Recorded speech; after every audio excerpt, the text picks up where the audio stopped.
How you doing today, folks? Oh, hey, how's it going? Incredible bike, huh? Unbelievable. It's a dream. Dream, huh? Yes. We're gonna actually give away this beautiful bike on the Hallmark channel on May 12th. And these two bikes over here, you have a choice between that one or that one. They were all custom made by Corey Souza out of Sarasota. It's absolutely a dream of a bike. It's like it's a work of art. It's got every single thing you would. It's got the power, it's got the look, the stance. It's 32-inch wheel, it's Yeah. got twin turbos, Pro Charger. I mean, it's a beast. Like, I never thought I'd ever be able to get a big wheel front bike, let alone something that had a paint job in it. And I'm all about performance, so that speaks to me. This is incredible. So tell me a little bit about yourselves. So my name is Jesse Thompson. Nice to meet you, Jesse. Adam? Pleasure. Nice to meet you. I was born with cystic fibrosis. It's a terminal disease that you don't become an adult. It's a childhood disease that you don't live through. Yeah. Well, we're faith fighters for America. We provide transparent acts of kindness to try to help people in every area. We know that a lot of people, they need help nowadays, and not only their finances, but also in their health as well. Yes, sir. The health system, we call it the sick care system, not the health system. So you actually were dealing with that since you were young? Since I got diagnosed at 3 months old. Because how old are you now? I just turned 35 in January, and it's a record. Wow. Yeah, people don't normally live a very long life. It's a childhood disease. When you become an adult, like at adult hospitals in general, you just go to a pulmonologist, but they were never trained in school on cystic fibrosis because they planned on being adult pulmonologists, and that disease doesn't go to adults. You have nowhere to turn? No, but so I went to University of Cincinnati in Cincinnati, where I'm from, after I went to Children's, which was great. And the pulmonologist made some major computer mistakes. But first, right in front of us during our first meeting, she had to Google what cystic fibrosis was. Oh my God. While we was able to see the screen. Really? And I thought, this is such a complex disease and very touchy. If you don't know, I was like, if you don't know what you're doing, I'm not gonna do well. Right. And I had so my first year with her, I kept telling her I felt my lungs diminishing and I needed to go in for we call it a tune-up because I go into the hospital so often that they just get me with heavy antibiotics through a PICC line in my heart, and I'm in there a couple weeks to a month or so every time. You must be on some heavy medication? Very heavy. The heaviest ones on the planet. Some of them I can't be on more than 4 or 5 days when I need them because they'll shut I heard they're really expensive. How do you afford? So I really can't. It's hard. It's hard to talk about only because it's just a system I don't have no control. So a lot of my medications, just the ones that we can get at Walgreens, every month we have to pick and choose what's the necessity for right now and leave the rest behind. Are they life-threatening medications? All of them. But and then there's a couple that they know that your life is dependent or you won't live on it, and so they price gouge. And one of my medications is $37,000 per month, a little over $37,000? Yeah, and in a year I think that's $277, or it's over $250,000, and there's no coverage for that. Insurance doesn't cover that. No insurance. I gotta let Coach K hear this story. Yes, sir. This is touching. Give me 1 second. Yes, sir. Let me see where's Coach. Coach, look at this. Bye. Coach, you've got to hear this couple. Hey, what's up, brother? Hey, how you doing, man? I'm Jesse Thompson. Coach, man, nice to meet you. Pleasure. Ashley, nice to meet you. I was just telling them a little bit about a disease I was born with in my upbringing, and the medications, even as an adult now. So, in Children's Hospital, it's a childhood disease, and I lived there up until about teenage years. Lived there, and when I was starting there as a youngin', there was 13 of us that had cystic fibrosis. But you're not allowed around another CF, but we all knew each other because we're all there. Yeah. So we would play like bingo games. Like the nurses would deliver us a card to each room, and we'd be on the intercom and we'd play bingo. But you can't get close to each other. No, you can't be around each other or we'll instantly kill each other. Their germ will kill me, my germ will get them, and it's very called bad. CF? Cystic fibrosis. Cystic fibrosis. Yes, a lot of people don't know or understand it. Yeah, and it mainly is, it affects the lungs mainly, but it has a lot of other parts. Mine is my entire internal organs and GI. It's completely bad, unusable. My pancreas is dead. It doesn't work. And yeah, what brings you guys out here today? well, we live kind of local in on LPJ here in Daytona, and I'm a bike lover. It's my passion. It always has been. And You ride? You got a bike? so yes, but well, we both rode. We both had Suzuki crotch rockets, but I have a drag. He's got a 2006 Hayabusa. Oh, I got a 2006 Gixxer 1000 drag bike. Yeah, that's awesome. And she had a 600, but we had to sell that for my medication money about 3 years ago, maybe 4 years ago. And my bike is sitting there because I can't afford a fuel pump for it. I saw you guys looking at the bikes when before my partner walked up over here, these are what It's a dream. if I could dream, that's it. That's just a Harley in general. I want a Harley, but to have a big wheel and a stereo. Oh, you like this? Yeah, and I'm a performance guy, and then I saw the boost. I'm like, this is what I would. It's got the Pro Charger. Yeah, I know. You know, I got to I tell you, I do every night. I tell you what I'll do, man. I'm gonna get you in the raffle. I'm gonna buy your way in the raffle. You don't have to do this. I'm gonna buy your way in the raffle. I want you to make sure he gets. Yep, set him up. I'm gonna get you a ticket for the big wheel, and I'm gonna get you the tickets to try to win these 2 Harleys right here. What you think about that? Can I hug you? Absolutely, bro. Of course, man.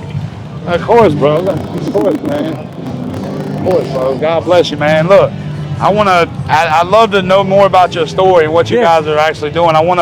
You got time? I want to come over here. Let's get them set up. I'm gonna get set up. While we're doing the interview, go ahead and get all that set up. Yeah. You want to come over here, hang out, and we'll talk about this, man. You know, your story was really inspiring to me. Not only that I wanted to help you get into the raffle. I know you guys are struggling and you know need a hand up in life. You know, like we all have. I came from a broken past, man. Grew up in a trailer park. You know, very poor, middle class dad, working hard dad to try to do everything he could for his son and stuff. But I want to learn more about this CF and what it entails and just your backstory. You know, how did you have a mom? Did you have a dad? Tell us your childhood. So well, I was born in 1991 in Cincinnati, and actually when I was born, one of the symptoms of cystic fibrosis is discrete salt will come out of your sweat real heavy. And my mom would say when she kissed me, she had salt on her lips, and told the doctors. But they said that when I was born, I had weighed a couple pounds too much, that people would see I were real small. And so he wasn't even going to test, because back then the testing was real expensive. And she kept telling him that there's this. And so he finally tested me. And at 3 months old, I was diagnosed. And when I was diagnosed, of course, they didn't know about cystic fibrosis or what it is, my mother. And so they told her that I would never live past 5 years old, and that it was actually, I don't know how this would be working, but they told her it was inhumane to keep me alive. Yeah. As if there's a option to not. I don't know, but she got mad and said, I'll do my best. Yeah.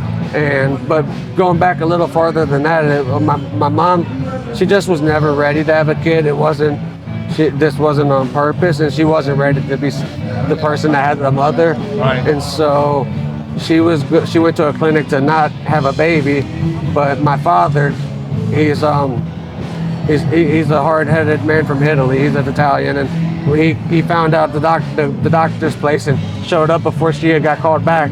Wow. And he told her, "This is my son. You're gonna have my son." Wow. And she felt worried about her safety, because he told her that don't do this. So she had you. So she had me, and then 3 months later, I got diagnosed with the cystic fibrosis, and my dad was never around. He didn't go to doctors. He wasn't there when I was born, but he was told about the cystic fibrosis, and because he's so hard-headed and pure-blooded, his whatever, he told my mom that's not my son. No son of mine would be born with a monstrous disease like that. And he left, and that was that. And so your dad wanted your mom to have you, threatened her to have you, and then found out you were born with CF, a disease, and he just brushed you to the curb. He said I was not worthy, worthless. Wow. And where was your mom? What happened to her after that point? So she was a single mother, but she didn't have her priorities straight, and she ended up she chose drugs over being a mother hardcore, and she didn't never take it. It's such a critical disease. You got to have a lot of care, a lot of doctor's appointments monthly, always. And she never taken me to. She never ever took me. She always was doing her own thing, and I'd be left or here and there. Yeah. And there a few years later, she just disappeared. And When's the last time you've seen her? Is she still alive, or? I think she is still alive, but she don't talk to me. I tried to talk to her. And your dad don't talk either to you? No, Wow, he so actually. your childhood must have been hard. I mean, what age were you? Did you finish school? Tell us about. All on my own. So I have a little brother and sister either by a different dad, and he was a wonderful father, but he found out and he took the kids, his 2 kids out of the situation, and but I had them under my care through like all the way from grade school. I was the dad. I took them to school. I did homework. I picked them up. We didn't have money for extracurricular activities, but I would have to make sure they're fed, and not having money, I would have to, shamefully, I would have to shoplift food. Just cheap stuff. I wouldn't get steaks. It'd be off-brand hot dogs in a loaf of bread or whatever it was. But so I raised them until the stepdad was in a position after, I would guess, somewhere after my sister. We're all 4 years apart, 4 to my sister, and then 4 younger than my brother. And when my sister was somewhere towards the end of high school, he was able to have her live with him because he was able to set up a spot. And then it was just me and my little brother. And the house we were in, my mom had ditched us a long time ago, so the house was foreclosed. We would have to live in we broke into it. It had the orange stickers on the doors and the stuff, and So you kind of helped the inner city privileged kids that really didn't have nothing while you didn't have anything, and it really took you to the next level of trying to, sacrifice with your disabilities going on and stuff. So guys, we're here with Faith Fighters for America. I'm out here, man, interviewing Jesse. He has an incredible story, incredible life story. But that people in life, they go through trials and tribulations, and this guy here is a walking and living testimony, and I consider him a faith fighter. He always had faith within himself to pass the faith on. Mm-hmm. You understand? So it's amazing to hear this, and I know that you're out here with your beautiful wife. Is it your wife? Sir. Ashley? Yes, sir. She's the angel of my life. She saved everything. Saved everything, man. I'd be dead without her. So from Cincinnati so you guys moved to Daytona, or? Yeah. So technically, at my house, when I was embarrassed when we met, because my house didn't have nothing, so she wanted to see it, and I was like, no, let's just go other places. Right. But then she finally saw it. We don't have water. We don't have a hot water heater. No electricity. No heat. No air conditioning. Wow. It's in Cincinnati, so it gets really, really cold. It gets pretty hot, and I'm supposed to be hooked up to breathing treatments all day. I got a vest that shakes me, and a nebulizer with many medications. Plus, a lot of my other medications are supposed to be refrigerated, but we don't have that. So they basically, what I'm hearing, and I don't like to say this, but our bullied government and society around you were not necessarily on your side. No, it sounds like they left you really a destiny to die. Yeah, and that's what I kind of was even told in a soft way, that they're sorry about my circumstances, and that's that. But so so at Cincinnati Children's was great because they have a childhood doctor for cystic fibrosis. But when I got too old to go there, which when I was younger, they told me I'd be able to go there till my whole life because it's that kind of a disease that I'd be able to go there till forever, past the age. But something changed because I guess other people, not people with CF, but other patients that would have a situation where they would stay, they got in trouble and messed up. So they said, no more adults, you just gotta switch. So when I switched to adult hospital, University of Cincinnati, I had a lady doctor, but adult pulmonologists were never trained on cystic fibrosis because CF diagnosed as a kid, so an adult doctor would never meet somebody with that. So I was her first, and she literally Googled, on our first meeting, Googled what is cystic fibrosis in front of me and my wife, and I just welled up because I knew I'm screwed. That this is such a technical disease that if you have to Google it, there's no way you can know the in and outs of the genetics and the downs, and it's a lot. So you guys left Ohio, came to Florida. Well, we went to Cleveland Clinic first, Mayo Clinic. Okay. And because, well, thanks to her, I gave up. I was discouraged, and I didn't think we didn't have money or no resources to even attempt to go anywhere. So I knew my fate, and she didn't listen to that. Yeah. So she started calling every adult cystic fibrosis doctor in the entire country, no matter what state or where they were, and said, "Would you take this?" And there's not very many, and they all said no, until we got to one that was. I went to the Mayo Clinic, and we went in a borrowed paint van where I was in the back of a metal floor, getting sick, coughing blood and throwing up blood really bad. So you guys were literally homeless through all of this. Oh yes. So you're homeless through this. You're coming out of childhood. What age? When did you meet Ashley? What age did we meet? 23. Did we meet at 23? What age did we meet? Okay. 2013. Yeah, although we went to the same church as we grew up, but she was on the other side, and she was like so pretty and up there that I was like, and I'm low class. I was like, I never have a chance to talk to that pretty girl, and then as an adult, I hit her up on Facebook, and we wrote. And the first time she saw me, I actually was hospitalized. I hospitalized myself because I'm the only one that does that. No parents, and I never ever had a visitor. So she came and visited. So she's been like a guardian angel to you, man. She's the reason I'm alive. There's no. Well, you met at the best place, a church. Yes. God was already walking that walk with you. Yes. So that's a blessing, man. And I've used God as I knew my destiny was with all the medication. I knew I wasn't going to live long, so I used my entire life to do better for others. So I did so many talks in inspirational speaking for kids with CF and their parents that are like really stressed out, thinking this, showing them, look how old I am. I'm doing okay, and your kids are going to be cool. So how old are you now? I just turned 35 in January, and that's a record. My doctor wrote a whole thing to put out about my name, about how proud he is. So you were literally supposed to die. Oh, I was supposed to die a long time ago. And now you're just turning 35 in January. Guys, this is an incredible story. Y'all need to stay tuned. Watch everything Jesse's doing. We're going to follow his life.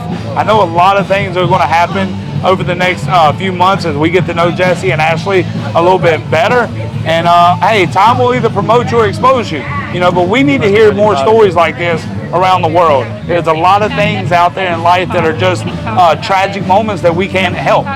So man, let's continue to talk about this. So you got to Florida.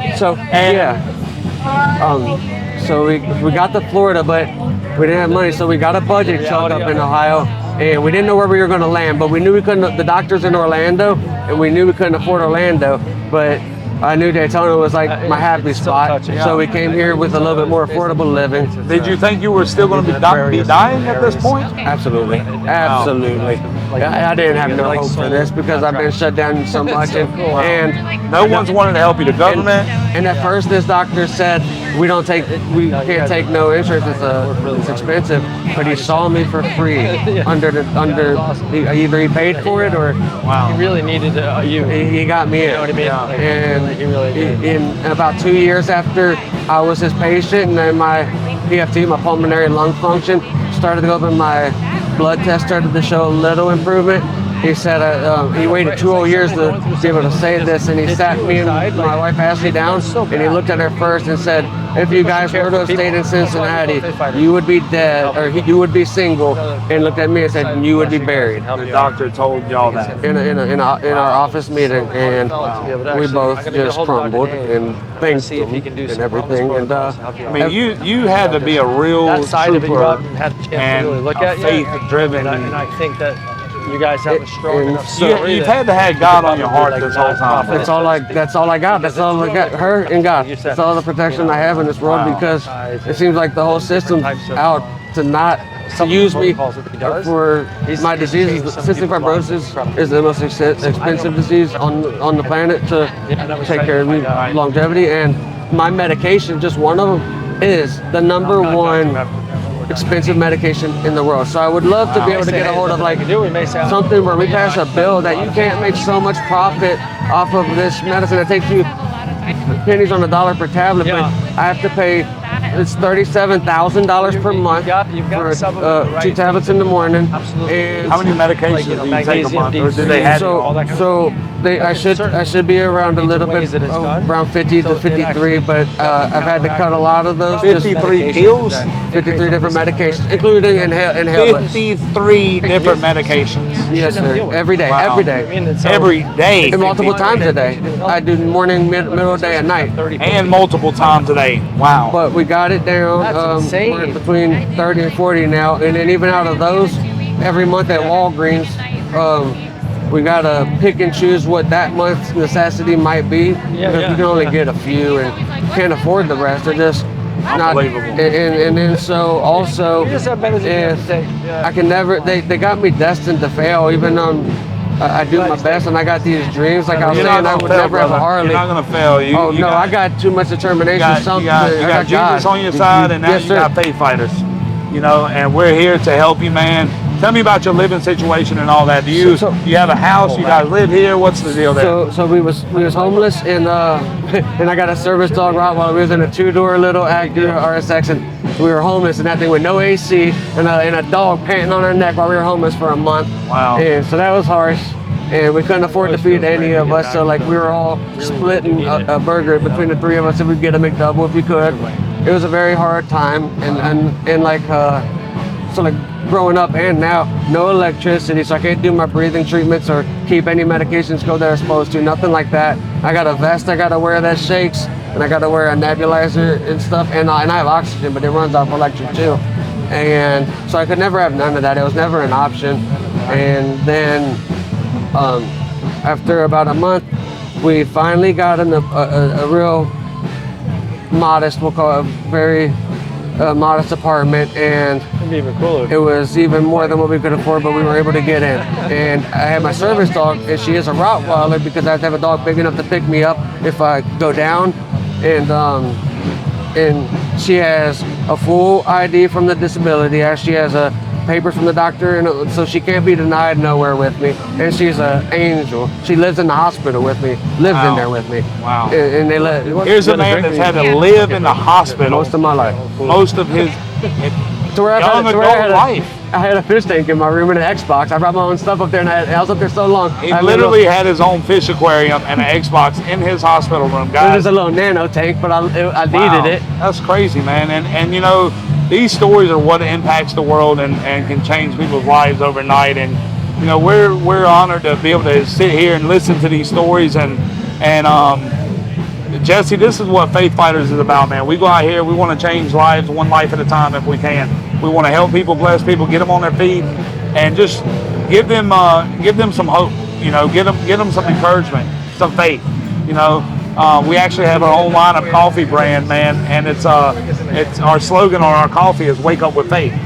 Instead of Folgers in your cup, wake up with faith. I like that. So we have our own coffee line and stuff. So pretty cool to check out. I would like to be able to help or join your mission. Oh yeah, man. I would like to be a part of this. Absolutely, man. Well, first of all, we want to make sure we take care of you. I'll take care of others first. Yeah, and you know, on my heart and what I've been hearing and you guys. So you guys have a mortgage or? Yeah, we got blessed thanks to my wife. Does she work?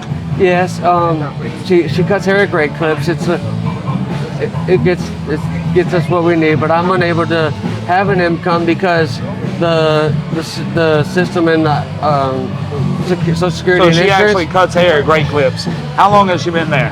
She's been there about 10 years now. Almost 10 years at Great Clips. Yep. Wow. And it was the first job she did hair and had a lot going in Ohio. she left her friends, her family, everything for a boyfriend at the time to do all that, and left her people to come nowhere with me. Wow. and had to go to Great Clips because there was an opening position instead of That's amazing. Great Clips, if you're watching this, by the way, I want to make sure that you know that you have an incredible employee that has stayed with you guys for almost 10 years now or more.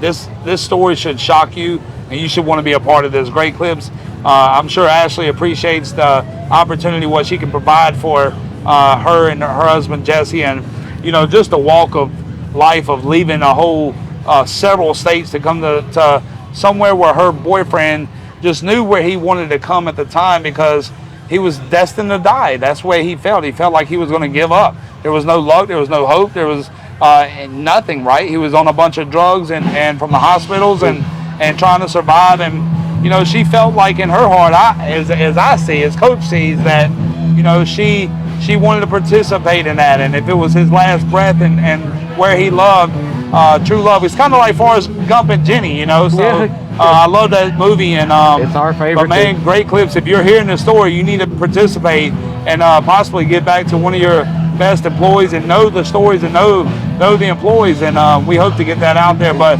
man, with that being said, I was going to also say, they got me, so like my dream, of course, I'm a car guy, I'm a bike guy, and just I can't afford to even keep maintenance on parts, so I don't have them. Well, we're hoping you win two. We're hoping you win 2 or 3 bikes. You might win all of them. No, I will help you give them. I'm not greedy. We could help give to others. Yeah. But my dream, my whole life, it would be to get a bike like this. But I knew it's not in my cards. It's just not in my cards. So I do everything I can to do public speakings to help the younger CF people to know they have a future. And I took every experimental medication before it was FDA approved for CF, so that I would help the younger generations come, and if they're able to be younger and start these life-saving medications, they'll have a much better life.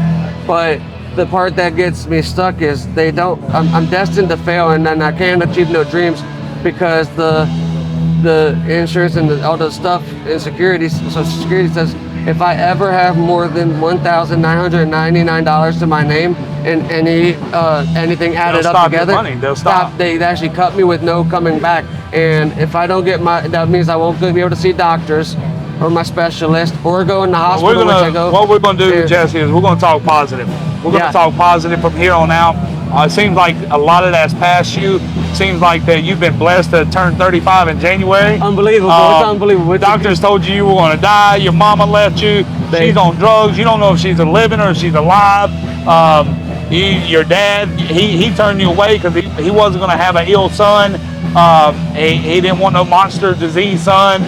Just the crucial, the pain, the faith that it took to stay alive and to walk here, to know that you're 35 today, sitting under a tent of people that are actually caring for you, and there's going to be praying for you on top of all that. But what I am going to do is I want to say a prayer for you real quick. Sir. I want to say a prayer for you real quick. But then also, after we pray, I want you to bring your wife over here, because I want to do something special for you guys. But so I'm going to pray for you, my brother. Okay, Jesse, thank you so much, God. Thank you, God, for Jesse, man. I want to pray for him so much right now. I want you to empower his life, and him and his wife, Ashley, they knew what they had to do to sacrifice to get out of that northern states and the doctors. You know what they said, Lord, every new level there's a new devil. The devil's always trying to chase somebody, but your protection is always going to have his back, God, and he walks with faith, man. Jesse is still alive today, Lord, because of you, and only because of you, Lord, that you can take the power of the inside of his body, his lungs, his brain, his heart, and turn it into a better testimony. That's what we're looking for you to do, God, because I know that you made the blind see, and I know you made people that was crippled walk.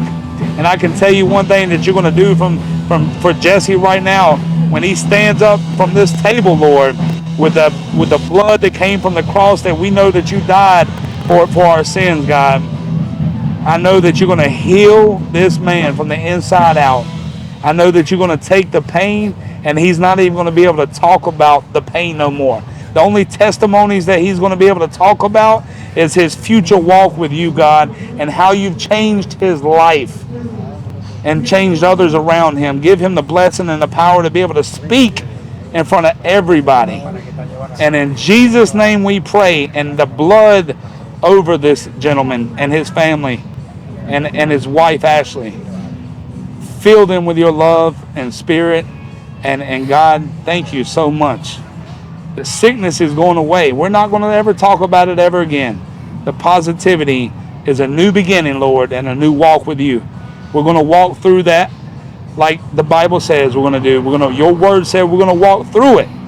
It did not say we're going to get stuck in the valley of the shadow of death. We're going to walk through it. Remember, God, walk by faith and not by sight with this young man, and keep him close to you, Lord, as he's a testimony with everybody with CF in this world. Guys, thank you so much. Faith Fighters for America, thank you so much. I want you to bring Ashley over here real quick. I want you to bring her over here. Ashley, come over here for us real quick. I want you to... This is my hero, everybody. Sit on his lap. You sit down, sit on his lap. Come on over here. We're going to have a group hug right now, guys. I want to tell y'all something right now. This is an incredible, incredible family. And this is what Faith Fighters is truly about. Is going out there, changing one life at a time, being a part of society and the community all over the world, right? And it starts with you at home. We need to hear more stories like this. We need to hear testimonies. We need to understand where people are hurting on the inside, because if we don't understand where you're hurting, no one can help you. Always be a voice. Open your voice and heart. So what we're going to do on the behalf of Faith Fighters for America, I know that your bills are you've covered most of your bills this month in March, right? What we're going to do for them is we're going to pay their bills for them the whole month of April, whatever it is, the car payment, the house payment, the light bill, water bill, whatever we got to do, we're going to pay your bills in April and make this happen for you guys. And we really, truly thank you for your story, man. And Ashley, I would love to help you all the time. Yeah, I really would love Ashley, to help you are a rock star, girl. Like you, it takes a special person to walk the way you walk this whole journey. It takes a special person. And guys, I'm gonna tell you something. We need more people like this in our world and on our team. So join us at faithfightersforamerica.com. Become a member with us today. We're gonna help you all around the world. And may God bless each and every one of you. And remember, if you didn't come from a rich family must come from you. So let's learn something together and join the walk. We'll see you at the top. Thank you, everybody. Oh, that's good. Appreciate you, man. Thank you so much. Appreciate you, brother. We're gonna stay in contact, man. You guys are awesome, bro.